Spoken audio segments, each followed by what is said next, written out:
Salut, c'est Olivia. Je vais parler de l'épilepsie.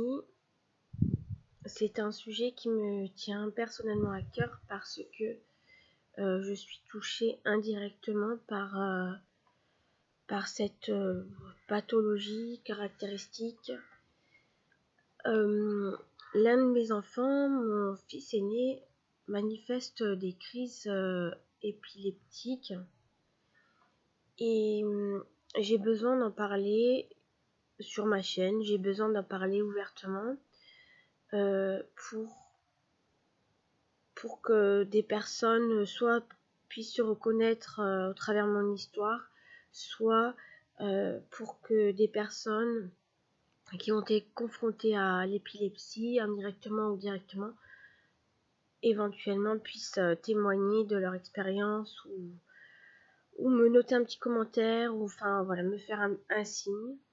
Parce que c'est un petit peu, non pas dans le désespoir que je fais cette vidéo, mais parce que, pour parler de ça, mais parce que ça me touche vraiment profondément et je cherche des réponses. Pourquoi ça me déstabilise à ce point?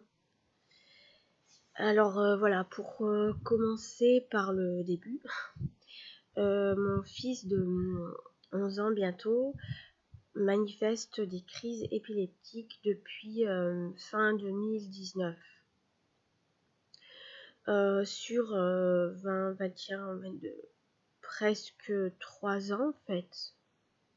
20, 21, ah oui, ça va faire 3 ans. Sur presque 3 ans,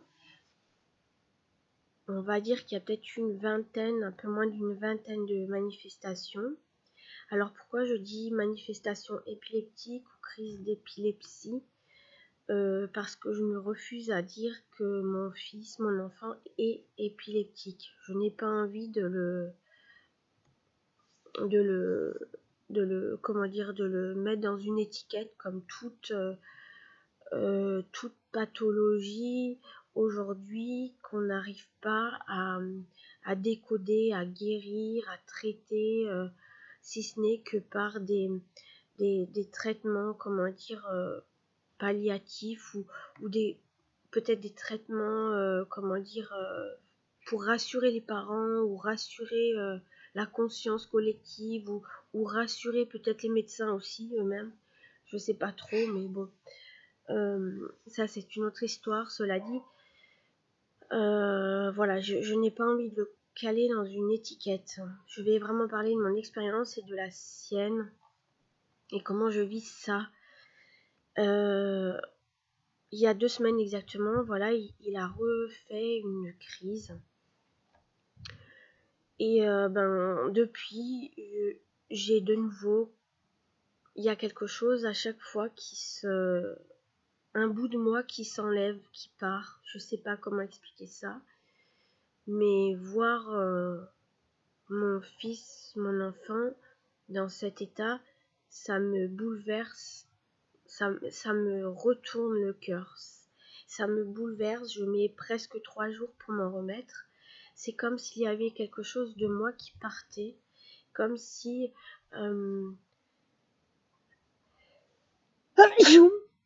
Pardon, je suis désolée, je suis nulle au montage, je sais pas comment faire, du coup vous aurez mon éternuement. Et en même temps, lorsque je dis il y a quelque chose qui part avec, voilà, j'ai mon éternuement, il y a quelque chose que je dégage avec. Donc il y a quelque chose qui part avec lui où je me sens vide, il y a un bout de moi qui s'enlève vraiment profondément et je n'arrive pas à l'expliquer et c'est très très très dur, très déstabilisant. Alors, depuis quand a-t-il ces crises? Donc depuis fin 2019. Comment ça s'est traduit?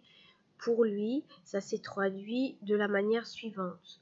Il commence à avoir des fourmillements toute la partie droite du corps qui commence à fourmiller, à paralyser et il commence à ne plus sentir son corps et les convulsions viennent de suite après. Il convulse, il tétanise, c'est-à-dire que le corps est raidi, se raidit, enfin surtout Au départ, c'était vraiment le côté, c'était une parésie partielle. Et avec le temps, aujourd'hui, si je vois l'évolution, pour moi, dans mon ressenti, ces crises sont beaucoup plus intenses. Même dans la durée, je trouve que c'est quelque chose de très plus long. C'est quelque chose de plus long. Alors voilà, il convulse, il ne peut pas parler, il ne peut pas répondre, il peut entendre, il entend. En tout cas, au départ des crises. Petit à petit, il est vraiment dans un état inconscient. Et aujourd'hui, quand je vois comment son corps réagit, c'est vraiment tout le corps qui est tétanisé, en tout cas en convulsion. Ce sont ses yeux révulsés, ce sont une absence de conscience vraiment. J'ai un peu regardé, on est vers dans les 5-6 minutes, mais s'il faut compter les minutes qui suivent, où il est dans une espèce de râle et de sommeil profond, où il ne se réveille pas, mais il me dit qu'il entend, j'ai presque 10 minutes. Au départ, ces crises, c'était 2 minutes maximum, avec cette profondeur d'absence de sommeil, je sais pas, de râle, 2-3 minutes. Et ensuite, il reprenait conscience et il expliquait clairement ce qui se passait. Aujourd'hui, c'est complètement différent. C'est complètement différent. On sent qu'il y a quelque chose de très profond, de très intérieur, de très enfoui et une absence totale. Il part je ne sais où et le choc est terrible. Et je constate aussi que ces réveils, ou en tout cas les heures qui suivent, ou la journée qui suit, ou les 2 jours qui suivent, il est nettement plus fatigué. Il y a 15 jours, il a souhaité retourner au collège, mais au bout de 3 heures, bon voilà, le collège m'a appelé pour que je le cherche parce qu'il avait des gros maux de tête. Et ça aussi, ce sont des symptômes qui se sont ajoutés à ces manifestations-là, des maux de tête plus récurrents. Voilà comment ça se manifeste. Alors bien sûr, la première fois que c'est arrivé au petit matin, à 4 heures du matin, un dimanche, où on s'est dépêché de l'emmener aux urgences, ne connaissant pas ce que était vraiment l'épilepsie, parce qu'un culte sur le sujet, mal informé, non informé, pour moi l'épilepsie c'était on convulsait entièrement dans son corps convulse, à ses tressautements, ses tremblements allongés à terre, on est même avec un rictus, de la bave, etc. Voilà l'image que moi j'avais de l'épilepsie. Et après recherche et intérêt pour le sujet, bien évidemment, et bien plein de choses, c'est-à-dire qu'on est très très mal informé sur le sujet, on ne guérit pas de l'épilepsie, ce n'est pas une maladie à proprement parler, il n'y a pas de traitement, de guérison.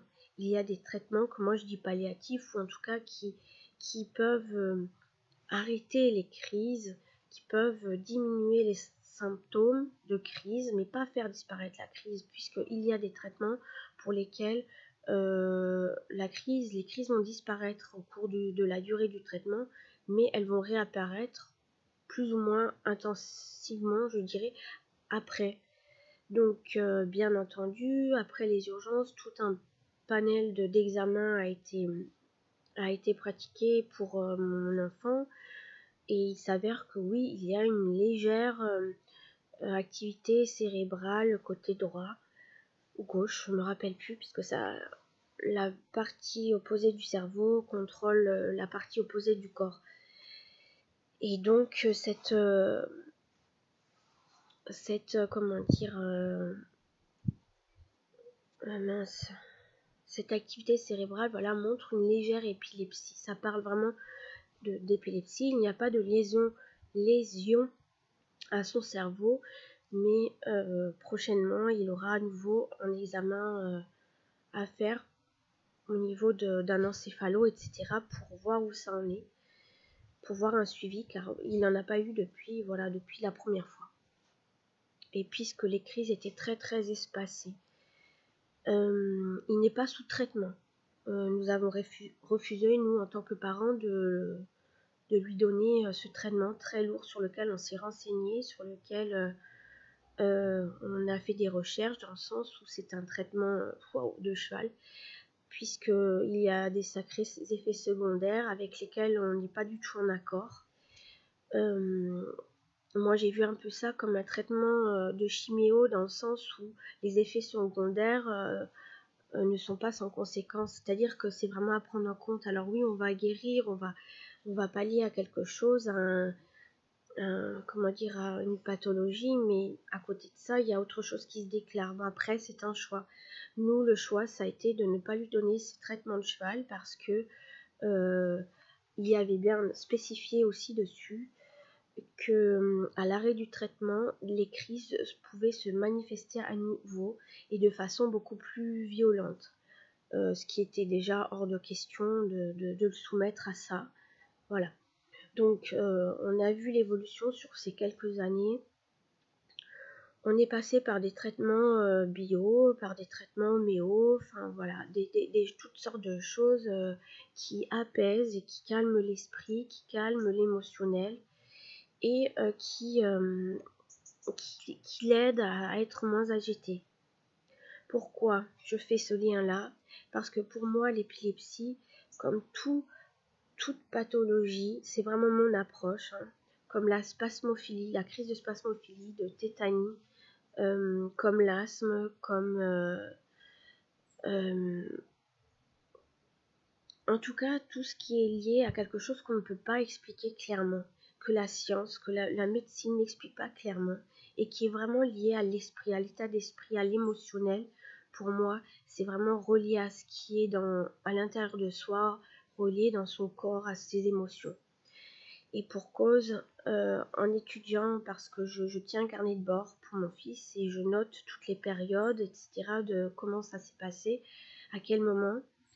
Au bout du compte, je m'aperçois que dans des périodes émotionnelles très lourdes et très chargées, il peut manifester une crise.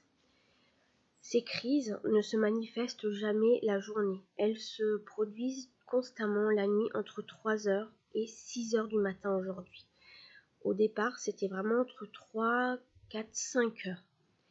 Et depuis peu, ces dernières crises se manifestent vers 6h moins 10 du matin, entre 5h30 et 6h.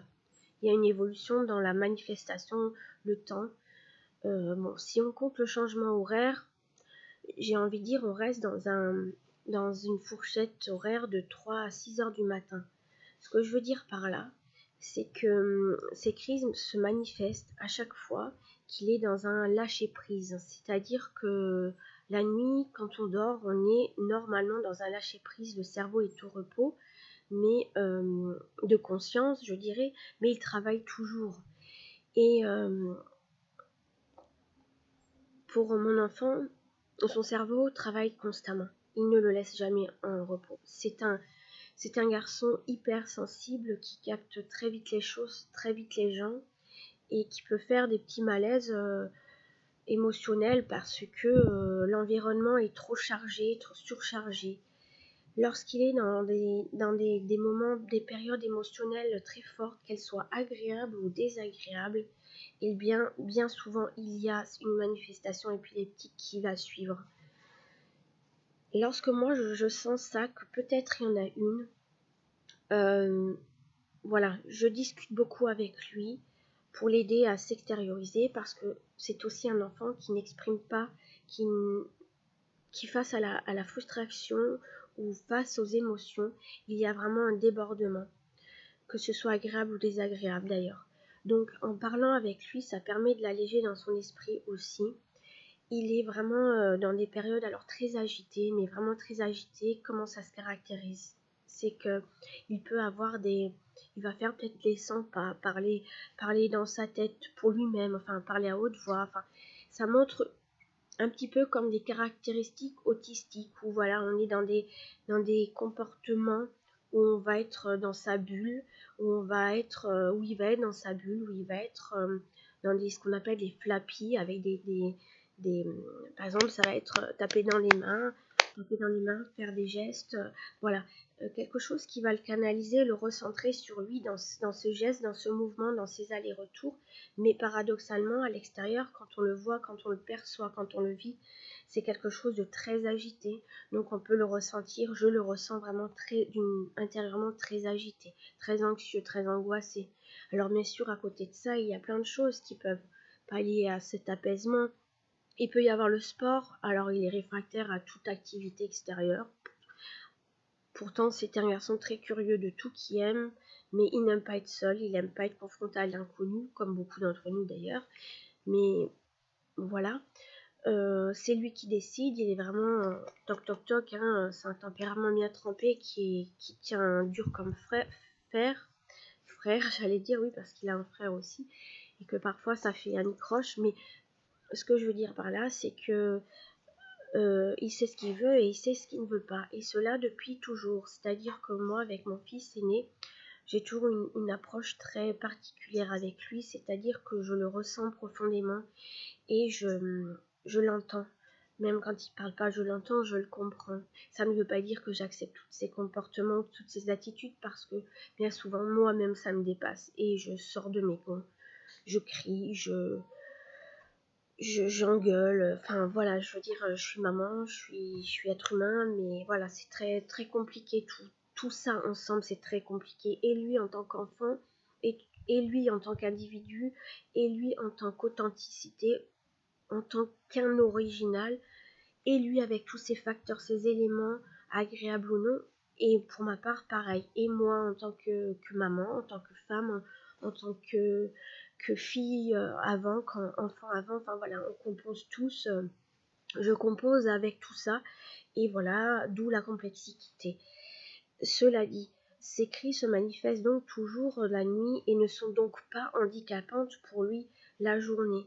Là où ça sera handicapant, c'est que ça va créer une fatigue et il sera dans une fatigue. À l'extérieur, à l'école, il n'a aucun problème de décrochage, il apprend très facilement. Il va pas mettre des heures pour faire ses leçons, il va râler, rechiner parce que ça le fait chier, mais voilà, il y va. Donc il n'y a pas de décrochage, il va vraiment prendre sur lui et émotionnellement c'est très lourd, on le sent par exemple en fin de journée où il va décompresser, il va tout sortir. Bref, tout ça pour parler de l'épilepsie et dire que voilà, je fais cette vidéo parce qu'en ce moment, voilà, je m'inquiète énormément, j'ai peur. J'ai très peur. J'ai peur vers quoi ça peut aller parce que pour moi, il y a une intensification du phénomène à l'intérieur de lui. Alors, il est dans une phase prépubère, il est un peu précoce dans ce sens, et je pense que ça n'arrange pas les choses non plus émotionnellement, etc. Surtout que dans son expression orale, il est dans une pudeur des sentiments, des émotions, tout comme son papa d'ailleurs, tout comme beaucoup d'adultes, tout comme moi j'ai pu l'être aussi à son âge, etc.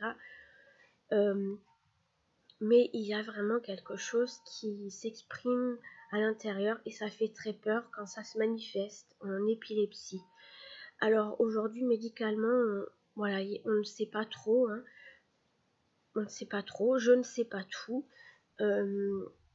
J'ai appris qu'il y a des personnes qui vont avoir des crises d'épilepsie qui seront handicapantes, qui ne vont pas pouvoir travailler parce qu'elles sont en crise pour un oui, pour un non. Quand je dis pour un oui et pour un non, c'est-à-dire ça peut être tout le temps, toutes les heures, ça peut être un matin, un soir, enfin voilà.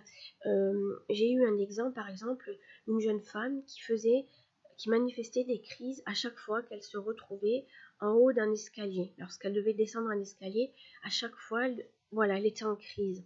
Pour moi, je suis persuadée que dans cette pathologie-là, il y a des éléments extérieurs, même encore au-delà, qui créent une espèce d'électrochoc électrique dans le cerveau et qui produit cette tension intérieure et qui met en transe.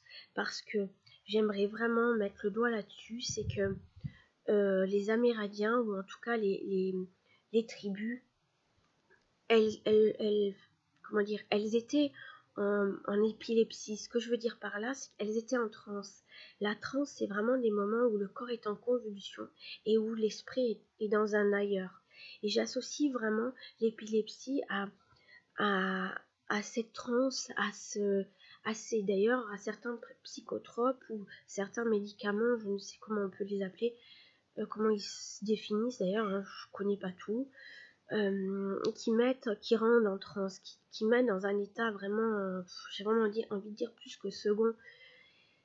Et c'est pourquoi d'ailleurs les traitements qu'on donne pour traiter l'épilepsie ou les symptômes épileptiques, ou en tout cas pour donner au cerveau l'information, oh tu te calmes, il faut que tu arrêtes, tu n'as pas besoin de t'énerver, donc la crise ne va pas se manifester, n'est que... oh, j'ai un magnifique petit moineau en face de moi là. Et donc on ne va pas traiter la pathologie, ça va juste donner une information de cesser. Et puis c'est pourquoi lorsqu'on arrête le traitement, en fait, à tout moment ça peut revenir, et étant donné qu'on est accoutumé d'une certaine façon chimiquement par des médicaments extérieurs, par de la chimie extérieure au corps, forcément le corps enregistre cette mémoire chimique et va ensuite réagir, j'ai envie de dire. C'est quelque chose pour moi qui va de soi. Je veux dire, on prend un élément chimique, que ce soit un doliprane, enfin un paracétamol, le corps enregistre cette mémoire chimique et va réagir. Ben, c'est pour ça d'ailleurs que ça va guérir un mal de tête, une douleur de ci, de ça. Mais à côté de ça, on voit bien que, attention, danger, si vous en prenez trop, c'est votre foie qui va aussi réagir. Donc, chimiquement, il y a toujours des effets.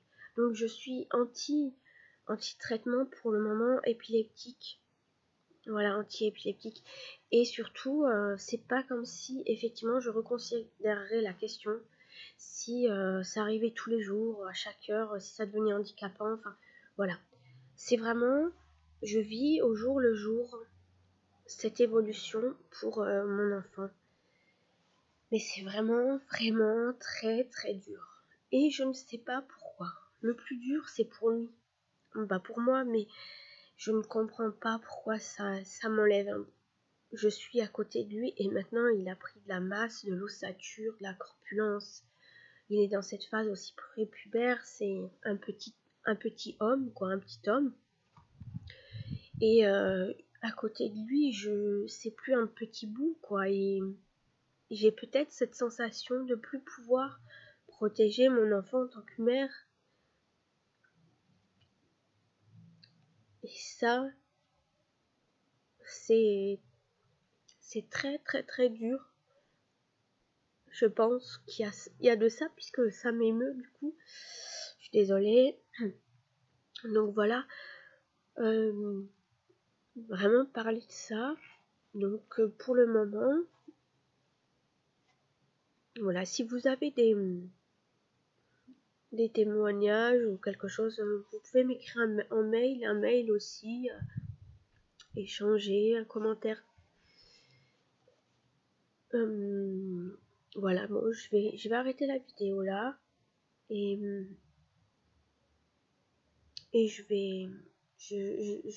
merci. Merci de l'avoir suivi, merci pour tous vos commentaires ou vos mails. Bye bye.